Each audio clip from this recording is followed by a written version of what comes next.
Chapter 24. Monica. Monica was just turning the sign on the door from open to closed when Riley appeared, looking as if he'd run all the way from Earl's Court. If she hadn't opened the door, he would have barreled right into it. "Monica, look!" he shouted. "It's snowing!" He shook his head, scattering droplets of water everywhere like an enthusiastic retriever after a swim. "I know," she replied, "although I doubt it will stick. It hardly ever does." She could tell that this was not the response Riley had been hoping for. "Riley, have you never seen snow before?" "Well, of course I have, in movies and on YouTube and stuff, but not actually falling from the sky like that," he replied, pointing at some rather desultory flakes. Monica looked at him with amazement, bordering on alarm. "Well," he said, sounding slightly indignant, "have you ever seen a desert storm or a wildfire in the outback?" She shook her head. "I thought not.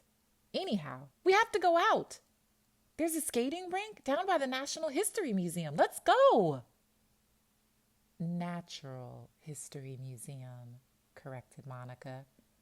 "And I can't go out just like that. I have to clear up here, do the till, prepare everything for tomorrow." Sorry. Had he forgotten that the last time she'd seen him, he'd just walked out on her mid-sentence? "Monica," said Riley, "you have to live a little. All that stuff can wait. Seize the moment. Stop worrying about the future and have some fun. You're only young once." Monica winced at the cliches he was churning out like the script of a bad Hollywood movie. "You're going to tell me next that no one said on their deathbed that they wished they'd spent more time at work, aren't you?" she said. Then she looked at his face, all glowing and expectant, and thought, why the hell not? Monica had had skating lessons as a child, along with lessons in ballet, piano, flute, gymnastics, and drama, until she was 16 when everything stopped. But within a few minutes, her muscles had dredged up those long-forgotten memories, and she was gliding and spinning with confidence, even panache. Why, she wondered, had she never started skating again? All those passions she'd had when she was younger, things that made her heart race and filled her dreams, all abandoned in favor of working hard, being sensible, planning for the future. Talking of dreams, not in her wildest ones had she imagined being with anyone as utterly gorgeous as Riley. She had to keep pinching herself. Wherever they went, people stared at them. Riley must have been stared at his whole life, because he seemed totally oblivious to it. Were they all wondering, what is he doing with her? Riley was completely unself-conscious about his appearance. Right now, he looked like Bambi on his first excursion onto the frozen lake, a tangle of uncooperative limbs that spent more time sprawled on the ice than upright. He lay on his back with his blonde curls spread around his head like the halo of an angel cast out of heaven. She held her hand out to pull him up. He grabbed it, lurching to his feet, which then flew out from beneath him, and he crashed to the ground again, taking Monica with him.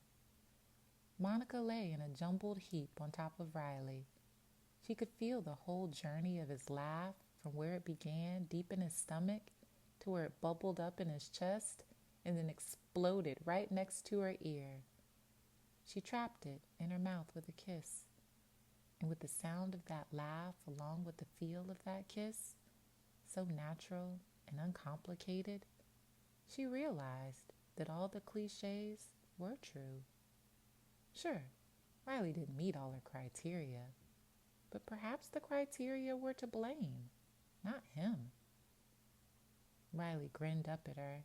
"How do you do that, Monica? Twirling around the ice so gracefully, like an Arctic Tinkerbell. I am in awe." Monica thought she might explode with happiness. She was, it appeared, a woman who inspired awe. Riley stood up and helped a small child, who'd also fallen over, back onto her feet. She gaped at him as if he were Santa Claus. Even the under-10s weren't immune to his charm, it seemed. By the time Monica and Riley got back to the cafe, it was nearly 10 p.m.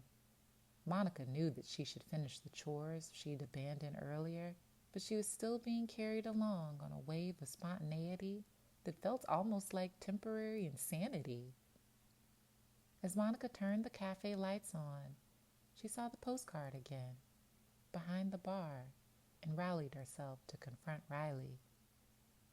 "Riley, why did you run off so quickly the other night?" she asked, trying not to sound confrontational. "Did I upset you somehow?" "God, no.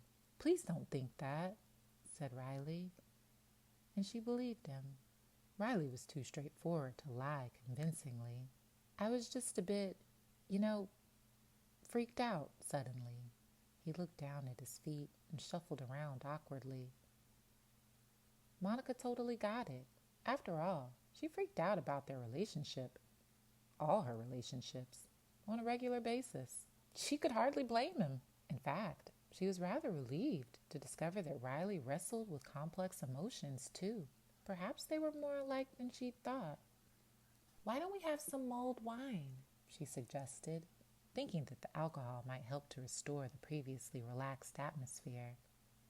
She went into the small kitchen at the back of the cafe, turned on the gas ring, and poured a bottle of wine into a large pan, along with a selection of spices, oranges, and cloves.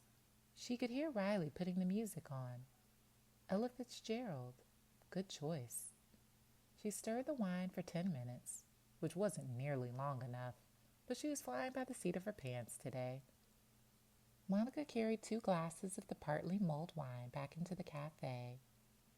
Riley took both of them from her, placed them carefully down on the table, took one of her hands in his, and started dancing with her, expertly avoiding all the chairs and tables as he spun her away, just keeping her tethered by the tips of her fingers, and then pulled her in close. The arms and legs that had been so inept earlier were suddenly so beautifully coordinated and in control that it was hard to believe they belonged to the same person. As Monica danced, she realized that the knot of anxiety that she usually carried around with her was no longer there. She wasn't, for this moment at least, worried about what next? What if? Where is this going? Or her most recent worry, who on earth is reading that stupid book I wrote in? The only thing that mattered was the beat of the music and the feeling of being held in Riley's arms. A bus went past, lighting up the pavement outside for a moment, and there, right in front of her window, stood a young woman, holding the most gorgeous, plump baby like a modern Madonna and child. The baby had her mother's hair wrapped in his fist as if he wanted to be sure that she'd never let him go.